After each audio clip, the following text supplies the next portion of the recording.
Төрөөс хүнс хөдөө аж ахуйн талаар баримтлах бодлогод хөрсний үржил шимт ээлтэй Таримал сортыг нутагшуулах, бүс нутгийн хөрс, цаг үрийн онцлог тохирсон ирээдүйдээ баталгаажсан Таримлын үрийн хэрэгцээг дотоодын үйлдвэрлэлийн үрээр хангах, үр сортын трайлан үрийн аж ахуйн тогтолцоог сэргээн хөгжүүлэх гэж тусгасан.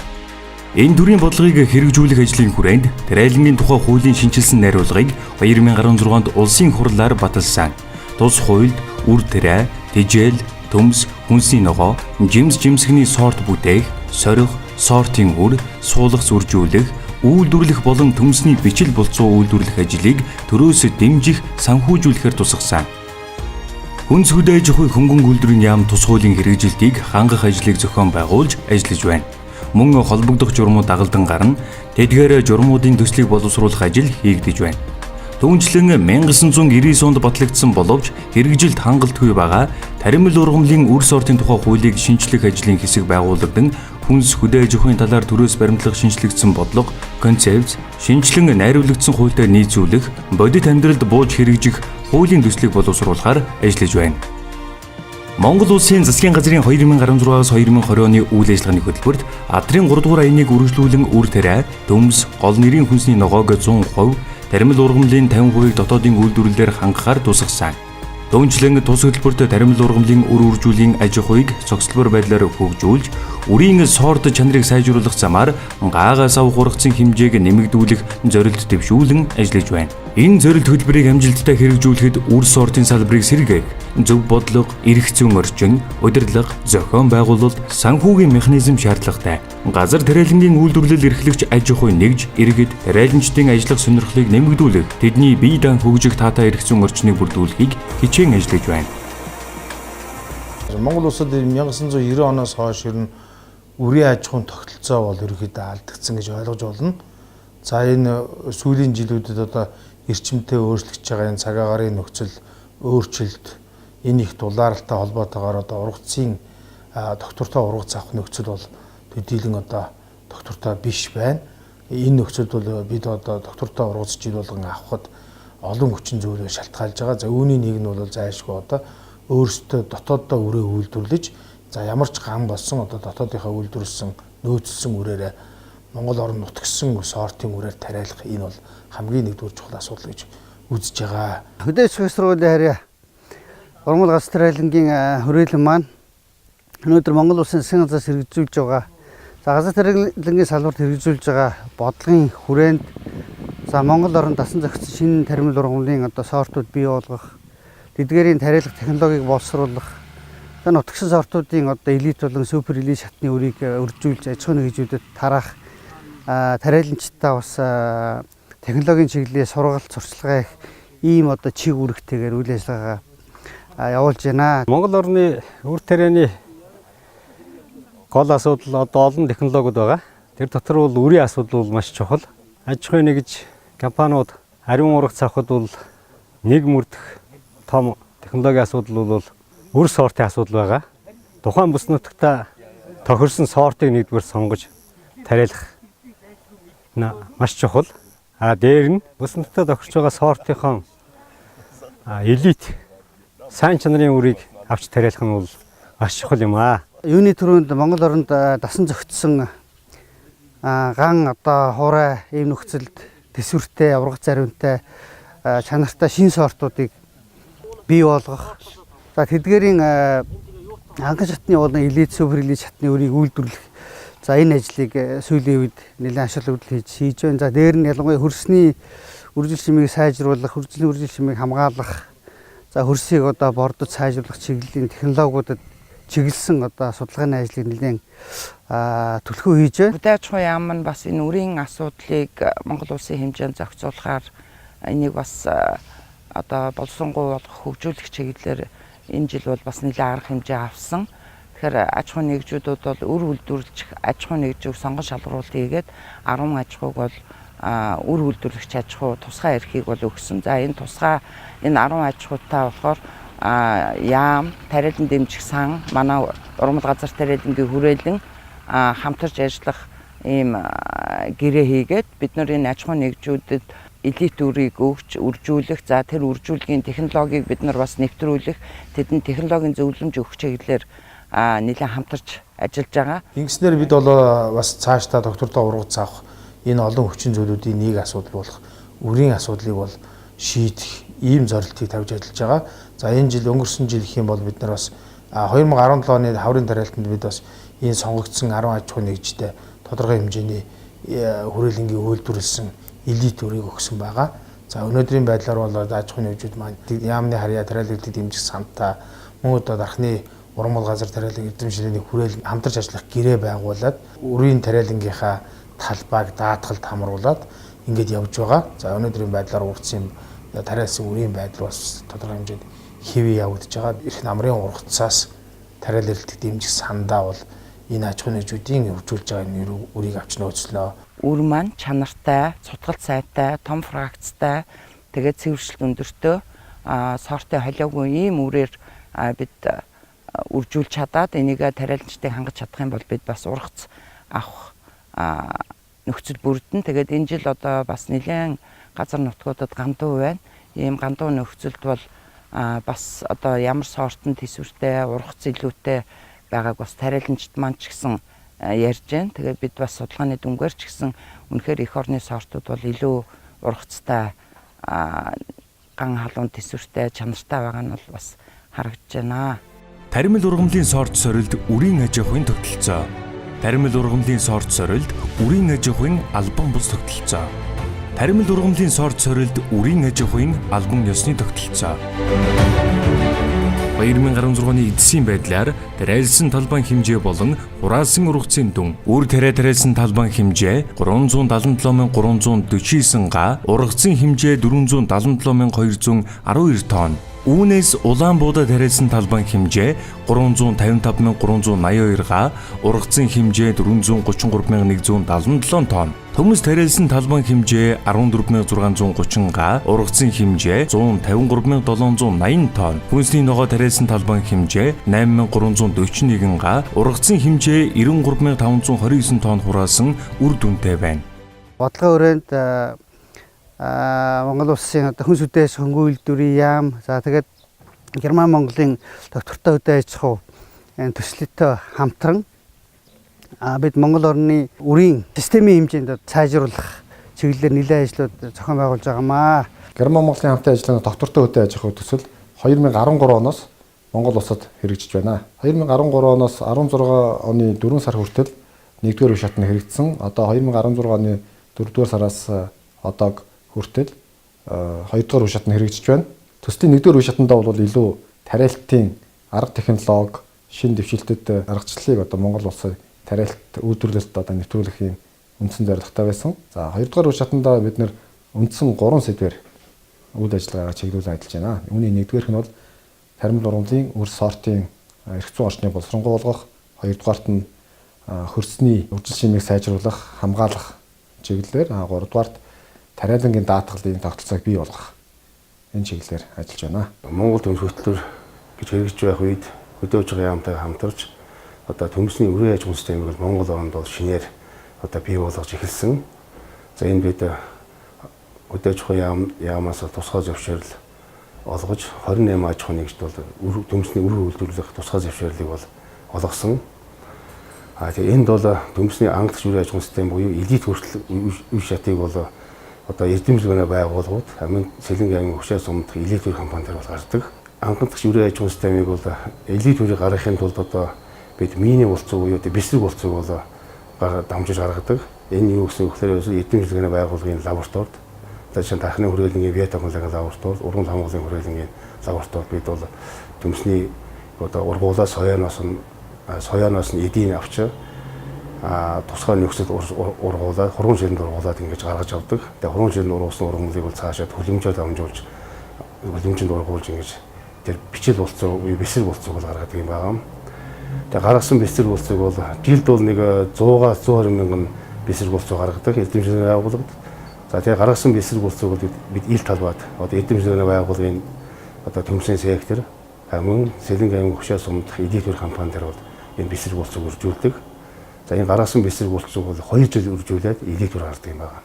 Ер нь бол сайн сорт, сайн үрээр тариасан тохиолдолд бол ургацыг бол 25-аас 50% хүртэл нэмэгдүүлдэг гэсэн одоо гадаадын судлаачдын болон манай өөрийн орны судлаачдын гаргасан ийм дүн байдаг. Тэгэхээр одоо бид бол сортын тариалан үрийн шинжилтийн асуудал дээр бол онцгой анхаарах нь зайлшгүй шаардлагатай байна. Герман улсад үрийн зориултаар тарьж байгаа төмсний талбайд 2 удаа талбайн хянан баталгаа хийдэг. Хянан баталгааг төрийн байгууллагын төлөөлөгч хийх бөгөөд үүний гол зорилго нь талбайд болон тарьж байгаа төмсний өрөнд өвчлөл байгаа эсхийг тогтоох зорилготой. Хянан баталгаа хийхээс өмнө ялгагч таримал дундуур явж өвчтөе төмсний бутыг тогтоож тухайн төмсний бутыг бүхлээр нь ухаж талбайгаас гаргадаг. Ингэж ялгахын учир нь ургамлыг вирусын болон бактерийн өвчлөөс ялангуяа түгээмэл тархалтай бактерийн гаралтай хар хөхөл өвчин газар ахуулахгүйгээр таслан зогсоох ач холбогдолтой. Монгол орн төмсний үрийн аж ахуйн системийг шинээр бий болгоцсон. Болохоор одоо бол бид яах вэ гэхээр энэ төмс тариалж аж ахуйн гэж бол ариун ургас өндөр ургас авахын тулд яах ёстой вэ гэхээр үрээ шинжлэх ёстой. Энэ элийн төрийг бол нэг 4 жилд элийн төрөөр шинжилээд явах юм бол ерөнхийдөө тогтвортой ургас авна. Услаагүй тариалдаг Төв аймгийн одоо 60 борноор тийм томоохон тариалдаг сумууд энд бол өрийн төмсөнд ийм сэлгээ хэрэгэлдэг.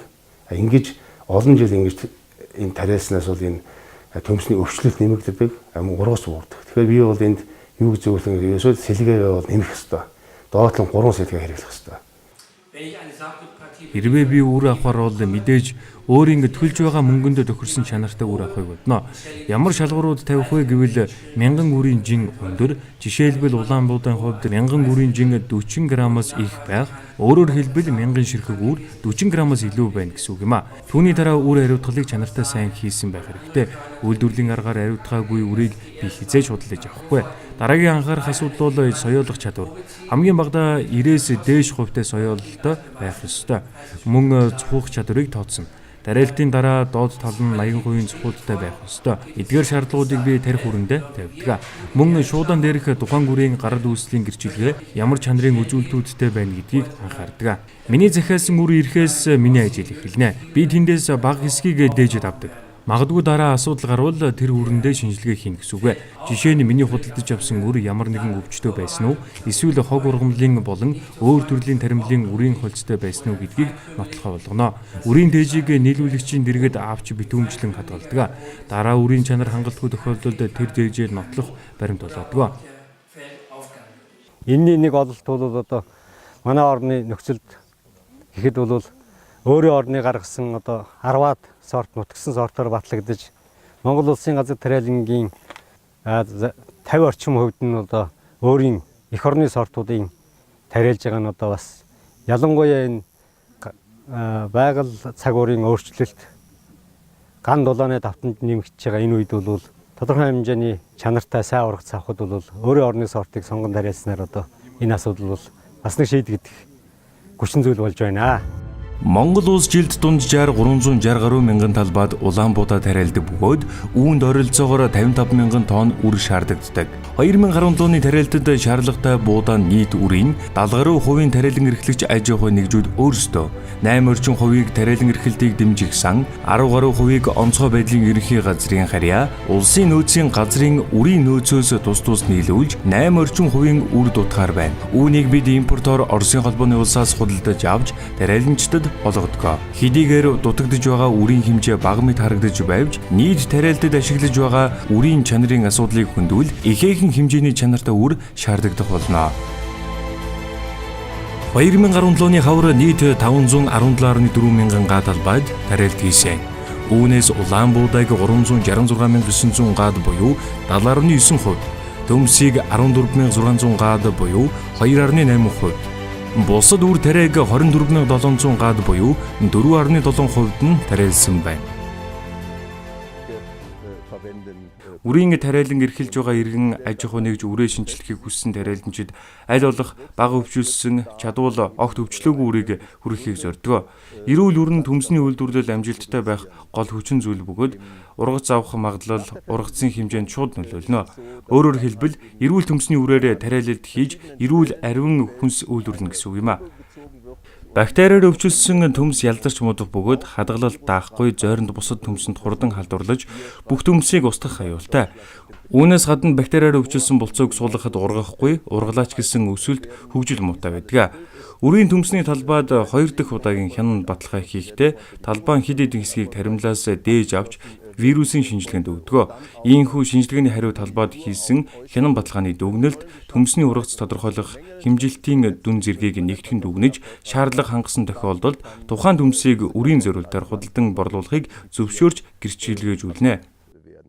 Дэшгийн доктортой хөгжил хүрээнд хүрээлэн дээр өнөөдөр шалгарсан 10 аж ахуй нэгжийн агрономчид мэрэгжилтнүүдийг авчирч элит дүрийг яаж үйлдвэрлэх вэ, ямар технологи урахын, хяналтыг яаж тавихын, хойролт нь бид нар ямар зохион байгуулалтаа яаж хийх ингээд бүх чиглэлүүдээр Германы мэрэгжилтнүүдтэй хамтраад ийм сургалтыг амжилттай зохион байгуулж дууслаа. Төслийн үйл ажиллагааны хэлбэрийн хувьд хоёр орны хөдөө аж ахуйн салбарын төрийн байгууллагууд, шинжлэх ухаан, сургалт, эрдэм шинжилгээний байгууллагуудын хамтын ажиллагааг дэмжих, эрчимжүүлэх, энэ хүрээндээ сургалт, семинар, судалгаа хийх, мөн зөвлөх үйлчилгээнүүдийг үзүүлж байна. Манай компани үйл ажиллагааны чиглэлүүд нь рапсын үр үржүүлэг чанарын баталгаажуулалт болон үрийн борлуулалт юм а. Зорилтод зах зээл маань баруун болон зүүн Европын улсууд байдаг. Сорт селекцийн ажлыг 2 чиглэлд хийж байна. Нэг нь Герман зэрэг орнуудад тохирсон өвүүлжих рапсын сортууд, нөгөөх нь зүүн Европ, Оросын холбооны улс, Казахстан, Монгол зэрэг орнуудад зориулсан зусах рапсын сортын селекцийн ажил. Сортын ажлын зорилго нь тухайн бүс нутгийн тохирсон сортыг бий болгоход чиглэдэг. Харилцан адилгүй шаардлага шалгуурууд байж болно. Тухайлбал эрт болцтой өвчин төсөвлөх чадвартай тодорхой чанарын үзүүлэлт өндөртэй гэх мэт. Эдгээр бүх шин чанаруудыг селекцийн ажилд анхаарч хангаж ажиллана. Үр үйлдвэрлэх аж ахуйн нэгжүүдийг тодорхой хэмжээгээр нэмэх ийм бодлогыг баримталж байгаа. За тэгэхээр үр үйлдвэрлэх аж ахуйн нэгжүүд маань тодорхой хэмжээний өөрийн санхүүгийн бололцоотой техник тоног төхөөрөмжийн шинжилгээг зохих төвшөнд хийсэн. За олон жил бас тариалан эрхлэх ийм туршлах бүхий ажиллах хүчний мэргэжлийн агроном инженертэй ийм аж ахуйн нэгжүүдийг сонгон шалгаруулж бид хамтарч ажиллаж байгаа. Энэ үрийн аж ахуйн асуудал маань бас үр үйлдвэрлэгч аж ахуйн нэгжүүд маань тодроо. За эдгээр маань бас үүрэг хариуцлага хүлээгээд бид бас технологийн талаар зөвлөмж өгөх чиглэлээр ингэж ажилласнаар бид бас Монгол улсад хэрэгцээтэй үрийг үйлдвэрлэх юм нөхцөл анхны алхам бас нэг томоохон алхам боллоо гэж үзэж байгаа. За эх жилээс тариалан дэмжих санд хүрээлэн маань элит үрээ тушаагаад энэ элит үрийг үр үйлдвэрлэгч аж ахуйн нэгжүүд аваад за энэ үр үйлдвэрлэгч аж ахуйн нэгжүүд маань элит үрийг үйлдвэрлэж нэгдүгээр репродукцийн үр гаргаж бусад таварын аж ахуйн нэгжүүдтэй энэ үрээр хангах ийм зорилгоор бид нар ажиллаж байгаа. Тэгэхээр энэ зорилго маань энэ үр үйлдвэрлэж байгаа аж ахуйн нэгжүүдэд тариалсан буудаа, үрийн асуудлууд, үрийн чанар маань бас одоогийн байдлаар их бас гайгүй байгаад нь бид нар бас их баяртай байгаа. Үр нь газар тариалангийн үйлдвэрлэлийн гол хүчин зүйлсийн нэг болохын хувьд таримлын ургацын хэмжээ, чанарын өсөлтийг бүрдүүлэхэд чухал үүрэг гүйцэтгэдэг. Ган, өвчин, хортон төсөвлөх чадвартай сортын үрийг бий болгох, тэрхүү үрийг хангалттай хэмжээнд үржүүлэх, чанартай үрийн нөөцтэй болоход үрийн аж ахуйн аж холбогдол жилээсчилд нэмэгцээр байна. Үүний зэрэгцээ сортын хамгааллыг үр дүнтэй зохион байгуулахад ургамлын селекцэд хувийн хэвшлийн хөрөнгө оруулалтыг татах гол нөхцөл болдог. Ургамлын шин сортыг хамгаалах олон улсын холбооны конвенцтэй нийцүүлэн таримал ургамлын үр сортын тухай хууль, эрх зүйн орчноо шинжилэн боловсруулснаар сортын хамгааллын эрх зүйн орчин бүрдэж олон улсад үр сортын худалдааны харилцаанд орох өргөн боломж нээгддэг байна. Дөөмжлөн шин сортыг сорих, баталгаажуулах, үрийн хянан баталгаажуулах ажлыг төр хариуцсан харин үржүүлэхийн ажлыг хувийн салбараар дамжуулан эргэлтэнд оруулах нь сортын селекцчид, үр үржүүлэгчид, тариаланчдын эрх хишигт нийцэх бөгөөд үрийн зах зээлд шударга өрсөлдөөн бий болгодог.